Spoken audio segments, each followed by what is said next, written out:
Hello. Welcome to this third session today on global price shocks and international monetary coordination. My name is Joseph. I'm a member of the Austrian Central Bank. I'm pretty new to this club here in Vienna. And in that capacity, I have two international roles, one being at a backbencher at the BIS, and the other, from time to time, I happen to be at the ECB Governing Council meetings, also as a backbencher. And what those two roles have in common, I cannot speak up. I'm not allowed to speak anything. So I listen, even better. I turned into a careful listener, and I think that's quite a good prerequisite for being a chair here, listening to the two speakers, which I may introduce to you now. So there's Iván Werning, who doesn't need a lot of introduction. He works at the MIT, originally from Buenos Aires. He works at this intersection of monetary policy, fiscal policy, and international macroeconomics. And goes without saying that he's published in all the major journals. He's also a well-received discussant at central banks discussions. And he's going to present a paper today that he's written with two colleagues, and it's about central banks' reaction to external supply shocks. So according to popular belief, whenever there is an external supply shock, say an oil price shock, central banks around the world, they act uncoordinated, but in some way they act in the same direction, being they may have a tendency towards interest rate hikes and thus creating a contractionary effect on the economy. Iván, however, is going to present us his position or his paper to the contrary today, and I very much look forward to that. And I'm not going to say more on substance, but just to note that Iván and his colleagues, they haven't written this paper in the wake of the closure of the Strait of Hormuz, but they have published the first version of it already a year ago. So I think it does show the visionary character of Iván. And then later on, we'll see Kosuke, Aoki, from University of Tokyo. His CV reads nothing less impressive.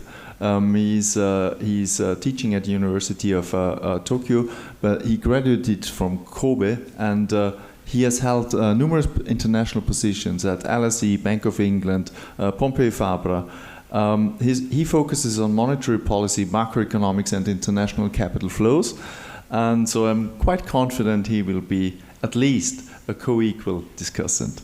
So with that, and without further ado, I would ask Iván to take the floor.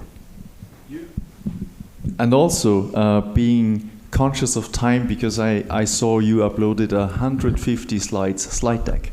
Don't worry, they're mostly transitions, but yes, you should always be careful with an Argentine following the rules. So where does this paper come from? We wrote some previous papers with Guido Lorenzoni on wage price spirals and global supply shocks for the post-COVID inflation that's in Brookings. And so we were thinking of these kind of things, but that was a positive paper. And then we started thinking, what's the optimal monetary policy response? And that led us to this. And it's late in the afternoon, so I'm going to try and keep it simple. It's a one-idea paper, really. But I think it's, at least we think it's important. And it's about, let me put it this way to make it more appealing. It's really about why we hate global supply shocks. Okay, why do we do worse with those than shocks that are not global? Okay, that's another way to frame this. And I'll come back to yet another way of framing it. Okay, but it's... I don't think I need motivation, especially after Sebneb having talking about global shocks again. But I want to highlight that the recent inflation had some similar patterns across the countries. Inflation surges in goods especially, and later transmitted to services and wages. This kind of pattern suggests the supply constraints that we're going to focus on. But it could also, it always matters what demand is relative to that supply. So if you want, you can also blame central banks. But this is kind of justified by a body of work, empirical and theoretical, and combinations that I list there. These are the kind of charts I could swing by fast. We've all seen them: inflation, commodities or oil here, and interest rate paths. Let me jump right into the idea. I said it's late in the afternoon, so I'm going to show you a lot of figures and some simple ideas first. The key, if you're in a central bank, you might think of it this way. When you get a global supply shock, you think of inflation in two ways. You think of inflation in goods is coming from the inflation in wages, and then maybe some other things, like inputs. And that could be these supply chain disruptions, energy shocks, et cetera. And then in the labor market, you worry that inflation in wages depends on expectations of inflation in goods, and maybe labor market tightness. Okay, so you are trying to make sure you don't create too much labor market tightness to create inflation in wages, which then transmits into inflation in prices. That's one way to think of the chain, at least. And with this kind of way of thinking, you would put the second term on the second equation as labor as under your control, but not the first one, because those are global shocks in nature. But as economists, we would think, okay, but that's missing something, which is these global factors are still endogenous in the world. Okay, so that's where I want to imagine we had a central bank of the world, so to speak. How would they think of that? Okay. And here in red, I'm going to use this color coding. Blue's for non-coordinated. Red is for coordinated. So at the world level, you might think, a planner would think this way. We have inflation. It depends on wage inflation, but it also depends on world excess demand. And the wage inflation depends on excess demand in the labor market in each country. But now we no longer we do realize that excess demand in the world is controlled by us. Okay, so that's a kind of a different. It's internalized. And what's the channel is that, of course, oils. If demand for oil is high, it'll be a higher price. If instead we plunge the world to take the extreme case into a recession, that'll help lower the price of oil to take that extreme case. And this suggests that maybe there's kind of an expansionary bias here at the country level. That doesn't mean we're going to go in the opposite direction. Sorry to correct my presenter, but it means just we won't tighten enough. Okay, monetary policy. Okay, and that's what it suggested to us, this kind of logic. Okay. And this, you might think, well, that sounds so intuitive. I made it too easy now. So now I want to make it, now I want to get some points for having done this, okay? And I'm going to tell you, this is completely the contrary of what, the established wisdom says. So if you look at, say, this old literature by Canzonori and Henderson, they pushed the idea that countries would each want to appreciate and then to contain inflation, but then the world as a whole can't do that. So then it goes the opposite direction. Everyone's being too contractionary. Okay, at the world level, they wouldn't do that. And in fact, this is irrelevant because even Upsfeld brought this up in a nice blog post. He echoed that argument. So it's still alive, this idea. And if you look at I think, a very important New Keynesian open economy literature, they really don't have anything to say about this. In my view, they have a reason for coordination, but it's always one that I think most economists felt is not really related to the way central banks think. It's about terms of trade manipulation. Okay. More close to us is some recent work that I'm shouting out to some young people here that have some nice papers, but also different from us. One is focused on interest rates, and another is a positive analysis, not normative. But they get to some similar ideas in the sense that it's not about terms of trade. So one thing we're very proud of this paper is it's just a paper on coordination and without terms of trade. I always wanted to think about this issue of coordination without having that channel, which seemed like maybe a counterintuitive one. And then the other fact that I'm happy is that it's about global supply shocks, which seem very relevant today, and unfortunately, possibly for the foreseeable future. Okay, and let me push one more idea here. Is that another interpretation of our results is that maybe if you know the optimal currency area literature, it tells you which conditions under which maybe it's not so bad if you form a union. But in that literature, usually it's always a bad thing. It's just how not bad it is varies, okay? And then you can put some political reasons for doing it in the euro or something, or some maybe trade things, but it's usually not, it's a bad thing. Whereas our idea is gonna suggest that actually a currency union can be a good thing. Yeah? All right, and so we're gonna show you a little simple model but used like, I like Krugman, he says, as an intuition pump. It's not gonna be a huge model, quantitative or anything yet, to isolate some economic mechanisms. I like to think of economic theory as helping us think about economics, because economics is hard. People get confused. I get confused. The models help me not get confused.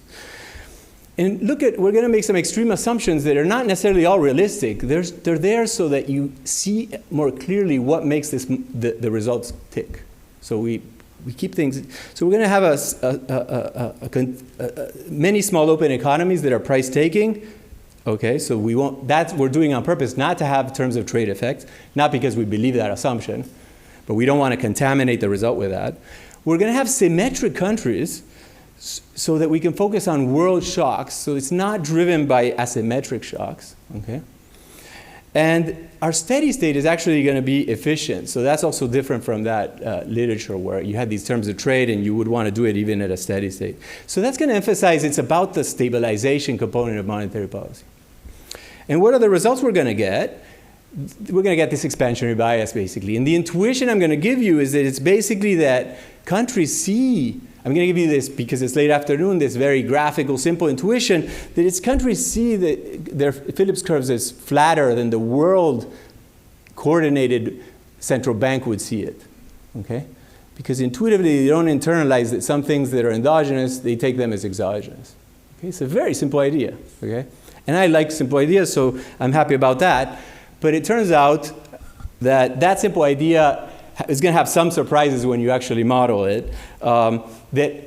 That flatter thing actually requires some parameter restrictions. And it turns out that even once you impose that, you still need some other restrictions for the full result to hold. So that's going to kind of at least justify that we had to write down a model and we couldn't just do some Phillips curve hand waving. But in the end, that Phillips curve hand waving, I think, has quite a bit of the wisdom. And we're going to say that these conditions are very plausible and intuitive also. And we're going to get this expansionary bias that's contrary to the received wisdom. Here's the figure, just so if you, after this, zone out. Here's maybe a Phillips curve. In good times, we're not getting a shock. So we have zero inflation or whatever the target is. And that is the natural rate of output. We're happy. And now we get this shock. We're a small economy. We get this global shock. And the trade-off is worse. We have to swallow some inflation, say, to keep the same output. Okay? Obviously, what we learn is we're supposed to slide down that menu a little bit to get a little bit of the two bad things and not just one bad thing. And so we do that, and you end up there. Okay? Now, what does the world planner do? The world planner has Phillips curves that are more highly sloped.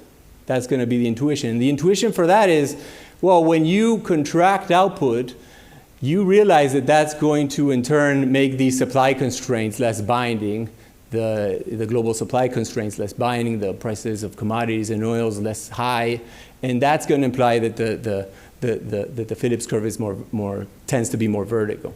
Okay? And that implies instead of being at that blue point, that you're going to end up at a red point down there. Okay? All right, so that's going to be the nature of the main argument. But we're going to ask, is this can be justified? It turns out this is not fully justified, but it ends up giving you the right answer, and there's some conditions that we have to explore. So the answer is, I was going to say yes and no, but I thought it was more fun to say no and yes. So let me jump right into the little model that I think we'll come back to that figure later. So the little model, our intuition pump model, is a world economy with a continuum of small open economies, and countries are symmetric. And there's going to be two final goods, plus one intermediate good. One final good is the tradable good, that it's just an endowment here that's not going to be produced. That's kind of my numeraire good, just the boring good. And then there's going to be a non-traded good that's like the produced good. Think of that as services mainly, or a bunch of goods maybe with home bias in trade. And that aggregates a continuum of varieties as usual in our macro model so that we can have nominal rigidities there. Okay? And then I'm going to have an intermediate good, which we had already in this Brookings paper, et cetera, which I'll label it as oil, but think of it more broadly than that. Okay? That's going to be an intermediate good that's traded that goes into producing the non-traded good. All right. Then we're going to have an intertemporal utility function, and we're going to make this simplifying assumption that's not important but makes our results a lot easier, especially for a presentation. And then this is we have some constant returns production to make the non-traded good, where you use two inputs. Okay, so you use labor and you use this this intermediate input. Let me call it oil. So you use X oil and L labor. And the important thing is here, think of this as not having a lot of substitution. Okay, like Leontief would be an exaggeration, but there's a little bit of substitution, but not a lot. Okay. Don't go Leontief on me, because you always have to think of these models with a little generosity. It's not that you substitute in the way you produce things, but maybe you fly less or you do less of the things that require a lot of oil. Okay? And in the model, there's only one good, but so I have to capture the substitution within the production of that good. Okay? The usual kind of aggregation stuff. And then the usual, we have to aggregate the consumption of all the varieties to get the total consumption, aggregate labor, aggregate oil. Okay? Moving on, I need to tell you about the nominal rigidities. Traded good and the numeric good and the oil are flexible. But the non-traded good is where all these nominal rigidities lie. I'm going to have a simple thing where they're monopolistic firms, and a fraction lambda can choose their price before the shock, but not after, and the others can choose it after they've seen the shock. Okay, so this is kind of like Calvo, but all like for that period only. The next period, that everyone can change their prices again. So again, this is just to keep it simple, right? We know we can extend this. We've done that sort of thing before. And this is our intuition pump model. And finally, I'm going to have nominal rigidities in wages as well. And in this wage price spiral paper, we showed that's important for thinking about things. And here we're going to keep a simpler, wages are just set one period in advance. So they're completely rigid exposed. And having both rigidities are important because we need to break divine coincidence. This, people know this, but basically review. Otherwise, even though things have changed, you're going to get natural output and zero inflation. Okay? So we need to play that game. Now, if monetary policy is set independently in each country and exchange rates are hence flexible, we want to think of the world currency as a benchmark against which we can define an exchange rate for each country. Call that E. Then this is just kind of our arbitrage pricing for the traded good and for the price of oil. Okay, the domestic prices are the exchange rate times the world prices, which you take as given. And I'm going to think about Q as the relative price between X and T. So that's your relative price of oil. Okay? And that relative price is set in the world market, but it's going to be equal to your relative price. Okay? Because the exchange rate drops out. So what's the timeline of the experiment I'm going to do? Think that we're at a steady state, never getting a shock. And then we get an unexpected shock at some period. I'll call it time zero, but it could be any period. And that shock, to make the simplest case, is just going to be we get a reduction in the amount of this intermediate input, a supply shock. Okay? So we all have less oil. Okay? Note, everyone has the same oil. Okay? That's going to come into play later. You'll see how I think that's a good thing for our purposes. And then each country is going to choose their monetary policy response, and that's going to lead the global world market to clear in a certain way and give you a price of oil. Okay? And then to keep things simple, from period 2 on, we're going to assume the shock went away and there's no further shocks. X bar recovers. Okay? So let me show you how to think about this model. Okay? So these are the two regimes I'm comparing. In the no coordination regime, the country takes Q as given and it maximizes the utility for that period only. It turns out that's, with our little tricks, you can look at just the static equilibrium here. You don't have to think of the dynamics, all right? And then they maximize the utility subject to the equilibrium conditions, okay? It turns out, I'm going to say this in a minute, but there are as many conditions minus 1 as variables, so the planner just has 1 degree of freedom. Think of it as output, and hence that's going to give him some inflation. So it's kind of the figure I drew before. And then in the second stage, the world market sets the price for Q, and those two things have to be consistent, like a Nash equilibrium. But everyone's identical, you see. So now think of a world planner, like all the central banks get together at a nice place like Tokyo or BIS or whatever, or the AMF coordinates them. And imagine, I don't know if this is feasible, we could talk about it, but I think it's interesting to figure out whether we care, that we could coordinate. And if you could coordinate intuitively, you should maximize utility just the same way, because everyone's symmetric, except incorporating that this price Q is endogenous. It's as simple as that, the idea, okay? Effectively, that's like imposing that we know we have to consume our own oil. We will not trade oil, because everyone's symmetric. Why are we going to trade? Okay, we've set the model up this way just to keep things simple. But an individual country thinks it can trade, even though in equilibrium they don't trade because they're symmetric. Off the equilibrium, when they're considering what policy, they take the price is given instead of the quantity is given. That's important. So, so the unique degree of freedom is output. And it turns out you can write all the variables we care about then as a function of output. So you can write inflation, or price, which I'm writing as P, the amount of oil you use, the labor, as a function of output, and Q, which you took as given. And then the market clearing condition is that the X that you get, you see the X from the top line here, has to equal the supply, because that's like demand equals supply. And that's going to imply that there's a price Q that's a function of the X bar, which is exogenous, and the Y that the central banks chose. Okay? So just to recap, if central banks, they're all going to choose the same Y, some Y.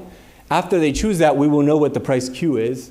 And it has to be that when central banks, like a Nash equilibrium, when they chose things, they took that Q as given. That's like the sort of the equilibrium notion here. And then we can also write then utility as a function of Y and Q, where here's this humongous expression, don't be afraid, it just is substituting in how much you consume, how much you work, and how much you consume of the traded good, given that to get more oil, for example, there's a trade balance and you consume less of the traded good. Okay? So that's all in there, but you can forget that. Let's just look at these two boxes, which I'm going to focus on. So those two objects we just need from that slide. Forget the rest. So now let's put in math, because unlike Sebneb, because I don't have time, I'm going to use some math. So here's the math. Okay. So formally, the no coordination is that you're maximizing your utility over Y, taking the Q as given. And that gives you a Y that depends on Q. And then the world equilibrium is that you had that Q function that I showed you, and you substitute that Y, and you should get back the Q value. So like a fixed point there. That's the world equilibrium. The coordinated equilibrium instead just plugs the Q in and solves for the Y, taking into account that feedback. Okay? And that gives you a value of Y. And obviously, on the right, you can never be worse. Remember, it's always red for coordinated. You can never be worse because, these guys are going to satisfy the constraint. They just don't know they will. We're looking at a Nash equilibrium where they end up satisfying the constraint that Q is equal to the Q function. Whereas the person on the right, the red coordinated world planner, he internalizes that when he's maximizing. So you can't be worse then. In fact, we're going to show you he's strictly better. Okay, that's kind of intuitive. Let me show you some math that leads you to that conclusion with some economic intuition, because it's important to have economic intuition. If you take the first order condition and elaborate it, you get some intuitive things that we could talk about in output gap terms or whatever, but the first term is just capturing that if you increase output, you might like that if you were in a recession. Okay, that's what we call the labor wedge or output gap wedge. The second term is that you dislike inflation. Okay, that's just capturing that you don't like to have inflation, and if you increase output, you're going to get more inflation. That's what the P of Y is. That's the derivative of the inflation with respect to Y. So that's the slope of the Phillips curve. And the third term is a mysterious term I'm going to ignore for a while, which is the oil wedge. Okay, I'm going to come back to that. Let's ignore that for a while. That's the no coordination. What about the coordinated in red? Remember, always in red? It looks much the same, except you have a different slope of the Phillips curve, because basically when you take the derivative, you do the chain rule like you were taught. And you realize that when you change y, you also change the q. You're internalizing that. It's as simple as that. So if I ignore that term, I just have to think, well, they have different slopes, I guess. They'll choose different things. Let's think about that difference. Okay? And I come back to the graph I already gave away, but now I have the math to sustain it, of this kind of Phillips curve drawing I did, that we get the shock, we move up, the uncoordinated would be there, but the coordinated would be down here. If I had, let's say, some indifference curves, preferences drawn on this figure, the red point would be a tangency on the red line, whereas the blue point would be a tangency point on the blue line. Okay, that's kind of the graph if you want to complete it. Okay? But let's ask, is it true that the world's Phillips curve is steeper? It turns out, the surprise, surprise, it's not like a given. It requires that the oil prices are increasing in global activity. That's very intuitive. And that is true if local oil demand increases when you increase activity. Now, that sounds very intuitive. If I create a boom in my economy, I'll need more oil. But it turns out, when you do the math, that does require a constraint on parameters. And the constraint on parameters, you know, I don't want you to read all that, but on the left side, the eta is how substitutable oil and labor are. So if that is a low substitution, this is going to be satisfied. Okay? I also have some intuition for why you need a condition. Intuitively, if you expand output and prices, relative prices were unchanged, then you would expand oil. But here, the only way you can expand output is through the exchange rate, which changes relative prices. So you have to think of some substitution that's going to happen in how people produce. But you can forget that. All right. Now, what happened to Canzoneri and Henderson? I always want to say Canzeroni, but Canzoneri. Well, because here, too, it's true that countries can, in the background, we explain it in the paper, there's an exchange rate, something's happening to it. But at the world level, that can't be true. So what's happening? Why don't we get their effect? And this is a short explanation trying to explain it, but basically at the domestic level, the reason why you wanted to do the E is by moving E, you could change the price of oil that you were importing. And that's going to affect inflation, okay? And you would think the world planner is constrained. He can't do that. That's true, but he can control PX star. So it turns out that in the end, it's not true that the planner is restricted in how much inflation happens through this P. Okay, this is kind of an intuition that we just provide gratuitously. Right, this is a little figure showing in utility levels the coordinated being higher at the peak, whereas the uncoordinated being there, expansionary relative to the coordinated, but not expansionary. You got a negative shock, your output fell. It just fell less, okay, and you allowed yourself to have more inflation. Going back to my two equations, I want to come back to this guy I ignored, that oil wedge. Okay, so this is surprise number 2. Annoyingly, we have to deal with that term. What is this oil wedge? Well, intuitively, firms substitute labor and oil, given the prices they face. But there's a wage rigidity in the model. Remember, that was important. Otherwise, we couldn't make this model, have any trade-off.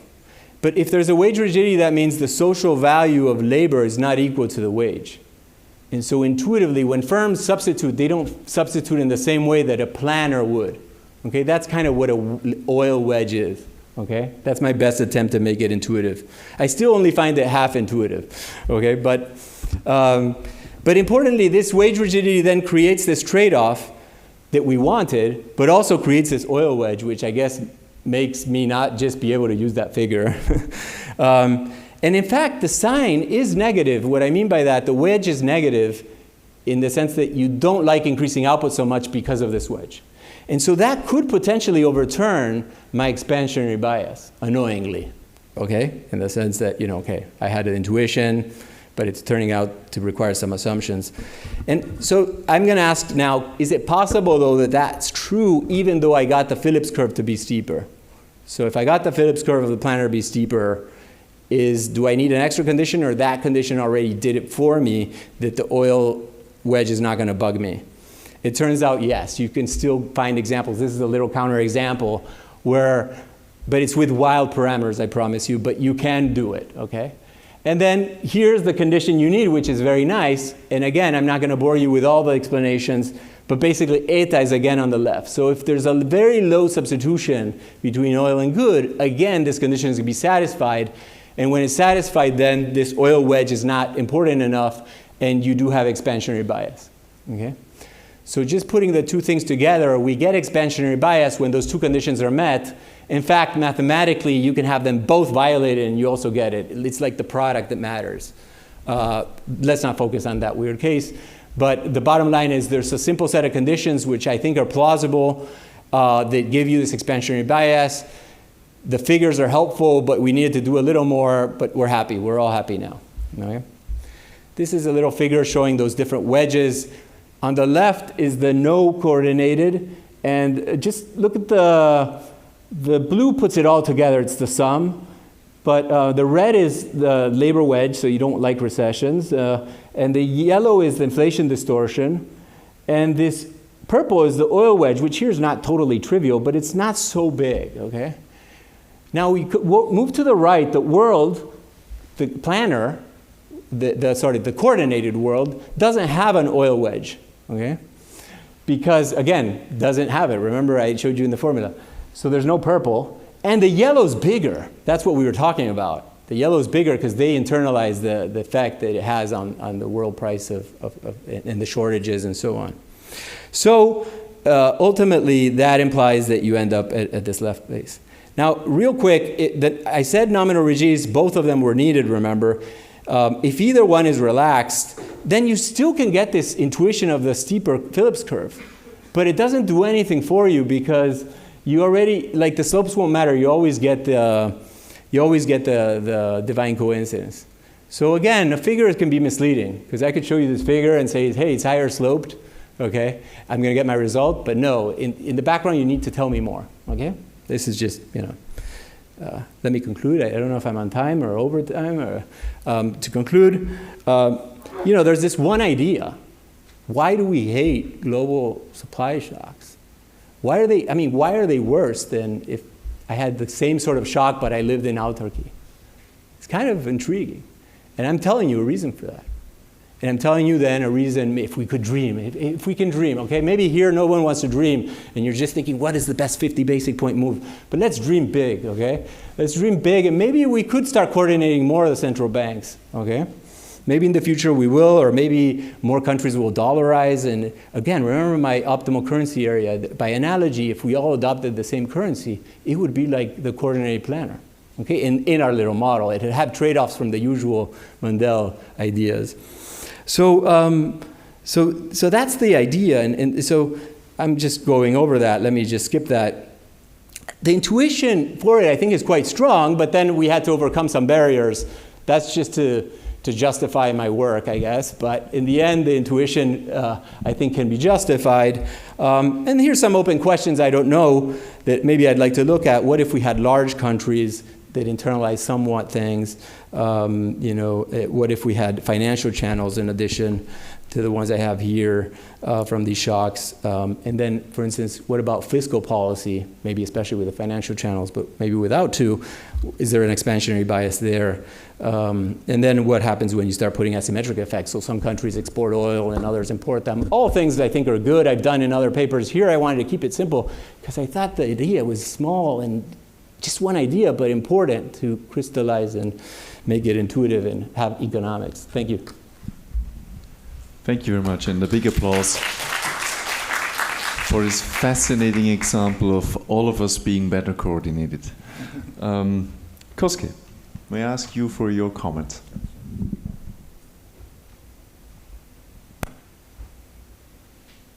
Okay. So, first of all, thank you very much for inviting me to this conference, and it's a great pleasure to discuss this paper, so which is actually very great, and I recommend all of you to read this paper. So basically, this paper challenges our conventional wisdom. Okay? So typically, when we think about monetary policy responses to commodity prices, oil prices, then first we often say that we should look through. Okay? And also, if we wanted to respond, then we should respond when the second round effect emerges, such as wage increases or inflation expectations, and whether oil prices feed into broader inflation measures. Okay? So that's our first conventional wisdom. And also, as Iván emphasizes, the monetary literature often says that, well, we have contractionary bias, which means that if we didn't coordinate monetary policies too tight, which I think many people think is not so intuitive. And this paper overturns those two conventional wisdom. Okay? And so this paper, so Iván shows us we have an expansionary bias. So what's the setting? It's a small continuum of small countries and wage and price rigidity. An important thing is, which is realistic, is we have globally traded commodity that the prices determine the world equilibrium. So that's the key. Okay? And then he shows that non-cooperative monetary policy is too loose. So therefore, we end up, if we didn't coordinate, we end up in high inflation and high output. Okay? So why is that? Because well, many people, all of the countries take oil prices as given. So therefore, fluctuations in oil prices work like an externality. Okay? So that's the main result of the paper. Okay? And intuition is, as Iván explains, so the country fails to internalize its action to oil prices. And put differently, each country faces a flatter Phillips curve. Okay? But so if all of the countries move to the same direction, then oil prices have to adjust. So therefore, under plausible conditions, then cooperative central bank faces a steeper Phillips curve. Okay? Why? Again, it's quite intuitive. So higher world prices, higher world output increases oil prices. So if the coordinated central bankers are aware of it, then this means that their perceived Phillips curve is steeper than the one each country central bank perceives. Okay? So this is the intuition. And so here, this is, I just borrowed a picture from Iván's paper. And we just draw an indifference curve. So in section 4.3 of the paper, they discuss the case where the central bank has this loss function, which is a very standard ad hoc dual mandate loss function, which consists of output fluctuations and sticky price inflation fluctuations. Then you can draw this kind of Phillips indifference curve. Then facing a steeper Phillips curve, then coordinated central banks would choose this point rather than the Nash equilibrium of this point. Okay? So the paper is very, very clean, so as Iván emphasizes. So you can get a lot of intuitions from reading this paper. So therefore, since I only have 10 minutes, and since there are so many prominent central bankers here, let me just focus my discussion on the one question. Okay? So suppose it's not so easy to cooperate on business cycle frequencies, then how can you implement cooperative equilibrium? Okay? So actually, there is a nice paper by Benigno brothers, 2008. So they argue, so in a different setting, they consider how two central bankers can implement coordinated equilibrium with domestically inflation targeting regime. Okay? So borrowing from this paper, I start with an ad hoc mandate model of section 4.3, and I argue, well, I understand, as Iván argues, this is not fully consistent with a welfare analysis of section 5, but still, central bankers are familiar with this framework. So let me continue. Let me start with this framework. Okay? So I want to consider three options. So first one is CPI inflation targeting rather than core inflation targeting. And second one is the adoption of conservative central bankers. And third one is Pigouvian taxations. Okay? Actually, I have to emphasize that in what follows, what I'm going to show you is my own. So if this is wrong, that's my error. Okay? Okay, so this is a model. Okay? So you have a loss function, the standard loss function. And this is a country level Phillips curve. So you have a shift term, which is coming from oil. And this is a slope. Okay?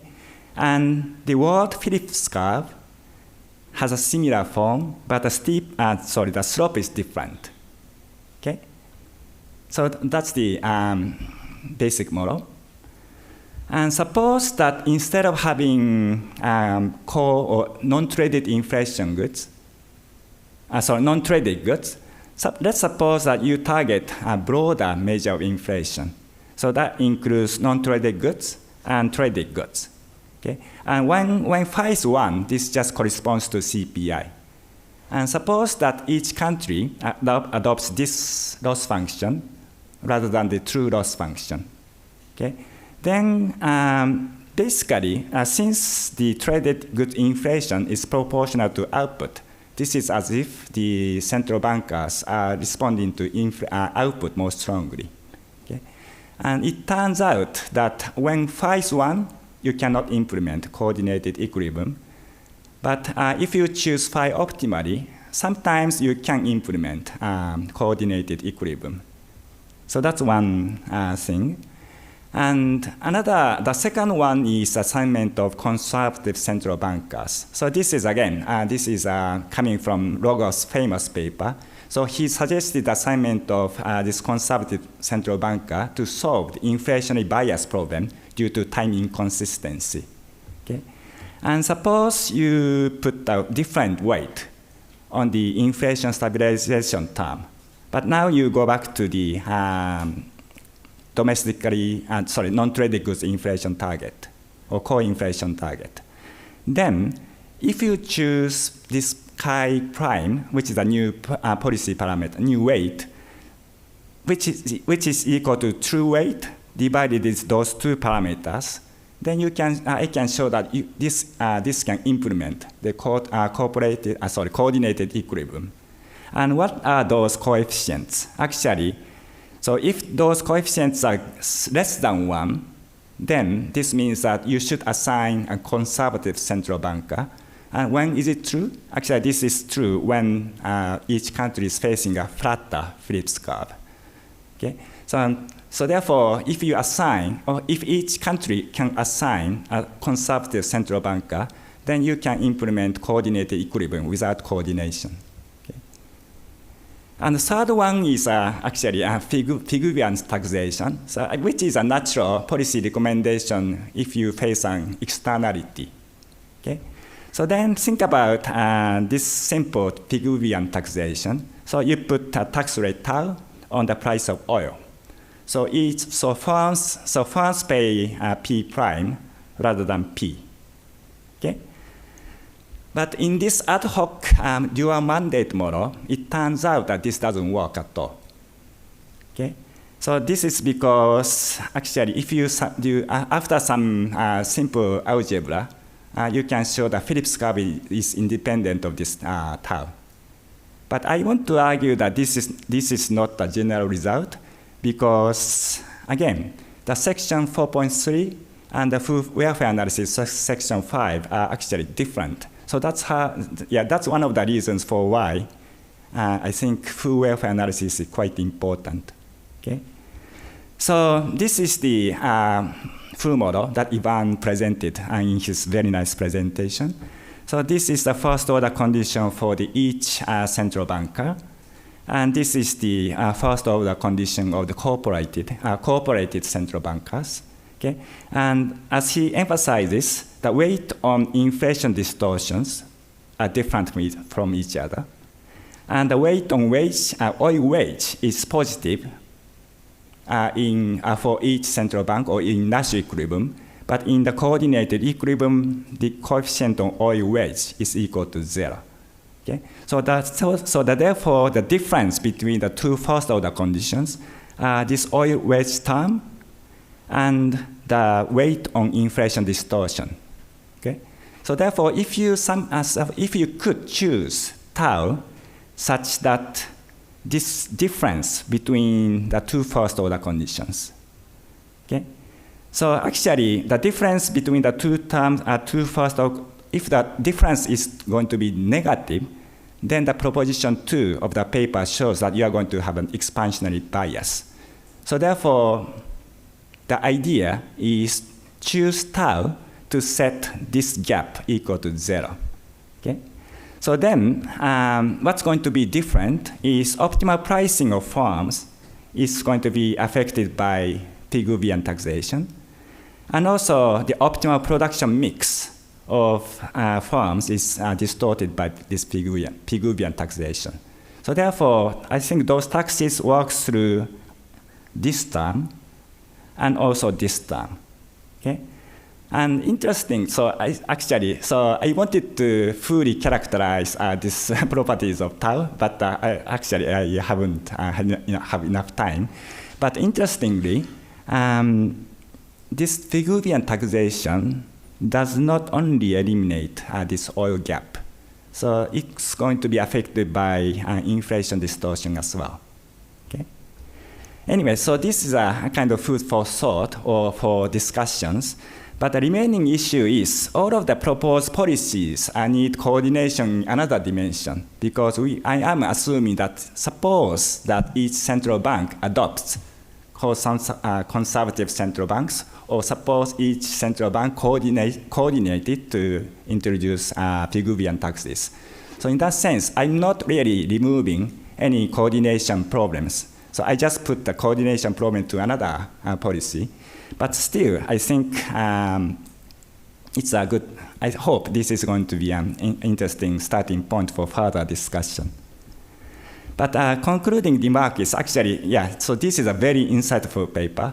And also, this is quite simple. And it's a very good example of, it's a good paper. And this paper shows that we need good theory or good theoretical framework to think deeply about good policy. Thank you very much. Thank you very much, and a big round of applause to Kosuke. While people can already mull over their questions, Iván, would you like to give a brief, immediate response? Well, mainly, thank you. That was a great set of things for me to think about. I hadn't thought about enough about how we can coordinate or get something through the back door that looks like coordination, even if it's transferring the coordination to a different place, which might be a good thing, because maybe, we coordinate on being tough or having tough people, but that's easier than coordinating after every shock or something. So there might be reasons why shifting it still sounds easier. I would say one additional thing I see with these solutions is that, because my model was very simple, I only had the global shocks. But say you put a conservative central banker, or you change to targeting the wrong price index. In this case, it's the one we typically use, but in the models, you're playing around with those weights. That's good for the global shocks, but then it's going to be bad for your domestic shocks. So I see another trade-off with this kind of solution. At the end of the day, maybe we end up with the second best. But it's very good and interesting. I definitely haven't thought of the Pigouvian one either, and look forward to seeing if you work that out or we can try it together. But those are open questions, and we had, this paper was written in a flash, and maybe there were things to be done further. So I think there's more to be done. But I think one thing I want to stress, that because I thought of it 20 minutes before the presentation, it's not fair that this, I think there's another angle which I'm going to rewrite into the paper, which is, forget whether we can coordinate or not. This explains why a global shock is so bad. And the reaction, we see these curves, inflation rose everywhere. It's an explanation of why that's kind of inevitable. Or why it should be expected compared to a domestic shock. And I think that's kind of interesting also. Happy to take questions. Any questions? In the back, please. Thank you very much. I'm Hibiki Ichie from Keio University. I think you mentioned in the last part of your presentation, without both price and wedge rigidity, divine confidence is not broken, right? And according to my understanding, in the simple new Keynesian model with only price rigidity, when we face cost push shock, divine confidence is broken. But according to your model, divine confidence is not broken only with price rigidity, if I understand correctly. So, if so, could you explain why? This is my question. Thank you very much. Yes. The reason is, if you write down a model like a closed economy and you say, I have a cost push shock, well, then you have a trade-off. But you put an exogenous shock that interpreting the model, you need an increase in markups or something. It's not going to work in a closed economy that if you have a shock to productivity that you're going to get a cost push shock.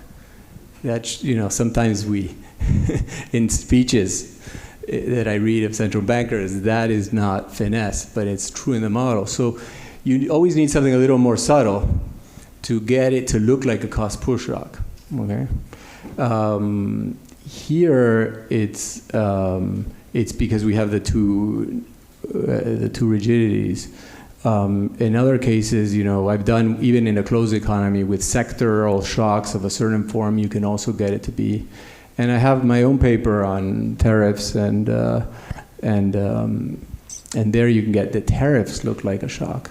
But you see intuitively, if you learn economics, like a tariff makes things more expensive, but it's different than things got more expensive because there's less oil. I mean, when there's less oil, it's a good thing in a Walrasian sense that things got more expensive. It's not the same as a wedge. So this is to say, maybe through a series of examples, why you have to, it's more subtle. We do have, I didn't mention it because I cut it after seeing everyone being so tired, but I have an extension of the model, or not an extension, here we took a non-tradable and tradable model, and that's also part of why we got a lot of tractability. But we also did the sort of Galli-Monacelli, Benigno, Armington trade model where you just produce a good and then you consume other goods that other people produce. And that model, I have to check again, but I think there it's maybe more inevitable what you're saying. But yeah, in the little model I presented, that's why. Okay, thank you very much. Austin's next, followed by Pierre-Olivier. Before hearing the answer to that, I was going to ask you, can you riff a little bit about positive supply shocks? Are new technologies that spread around the world, should our intuition be we're coordinating, we're being too tight in some sense? I see your distinction that a productivity shock is not necessarily the same thing as a cost push shock, but if we discover new energy technologies, are they symmetric? Yes. For say you discover more oil, it's symmetric here. Basically, that would be deflationary, and so every sign just inverts. Now, the model, I wouldn't push it. I'm more comfortable with the models written, like wage rigidity is probably more asymmetric. And here I just took, so there are things that would make me think, and I think usually positive shocks are less sharp. You discover oil, but it'll take 3 years to get it out, or, so I think there are reasons to maybe focus on the negative shocks more. But as written, the model is completely symmetric, and you would have the opposite. So it's basically your reaction. To put it into one number, it's the reaction is not enough. You don't react enough to shocks when you don't coordinate. And that's just going to go on both sides, and you can say it in one sentence then, if that helps. Was there another question? I forgot. I think I saw a thumbs up. It did help, thanks. And so, Pierre Olivier. Yes, so a very nice paper. In fact, I very much agree with the conclusion. We at the fund, we probably did moving around the Phillips curves without wondering about the necessary or sufficient conditions. But we certainly landed in the same place that when we had the inflation surge, to us it looked like individual settings for monetary policy might be too loose rather than too tight, precisely because of the global effect. Now, you do it in the case of, you label your X as oil, but I think it applies more generally. It could be any kind of global supply shock. And in some of the more formal work that we did, actually the first implementation of our global network model looks exactly at that and finds something that is very similar. But I guess my question is, so we might be thinking that monetary policy doesn't do enough, but then what happens if we throw in fiscal policy? Because when we think about fiscal policy in response to, in particular, the energy price shock of 2022, or if we think about the ones that we are going through right now, you see a bunch of countries that are doing things that might lower headline inflation by putting price caps or subsidies that are, and that actually has negative externalities on other countries, because you're preventing the demand destruction that needs to happen in equilibrium. You have less of the X, so the demand for X is to come down, and somehow if you're muting the price response in your own country, you're pushing the adjustment on the others. So, in a sense, it seems like the message could be, you need to do more on monetary policy. You need to do a lot less on fiscal. And I think that you have that combination would be there. I'm kind of wondering if there is any interaction between the two. Beautiful. Yeah, I think you had told me about the fund, and I remember thinking, okay, next time I have an idea, I need to call Pierre Olivier first, in case he's also thinking about it. But we were surprised too that in the end, with the figures, you need conditions, and but yet on the fiscal policy, I think I mentioned it at the end. I was thinking more like stimulating, checks, let's say, or transfers. And you're thinking more like subsidies to energy that some countries implemented. I think I agree with you in the direction that goes. If you meant by negative, so if we subsidize oil, that's going to be bad, because from my country's perspective, it's a good idea. But that's just going to make people not conserve oil, and the price effect will be higher. That's my intuition. Is that the same direction you were thinking? Yeah, what I have in mind is that if I do that and it lowers my headline inflation, maybe my central bank then tightens even less. And so it exacerbates the fact that monetary policy is an expansionary bias. Yeah, I'm getting there in a different way. I'm just saying I think it's a little more like if we all subsidize, it's a wash. So then it's just bad that we're all doing, I think maybe we're saying the same thing, but through a different, let's talk about that. Yeah, that's a good idea. Thank you. We still have time for a final short question, and I see Kosuke from the World Bank. So, Iván, you start talking about the symmetry and how important that for terms of trade, and you ended up with this idea that maybe we should think about large countries. How important if you have asymmetry in the context of size, because then is the entire enterprise collapsing? No, I mean,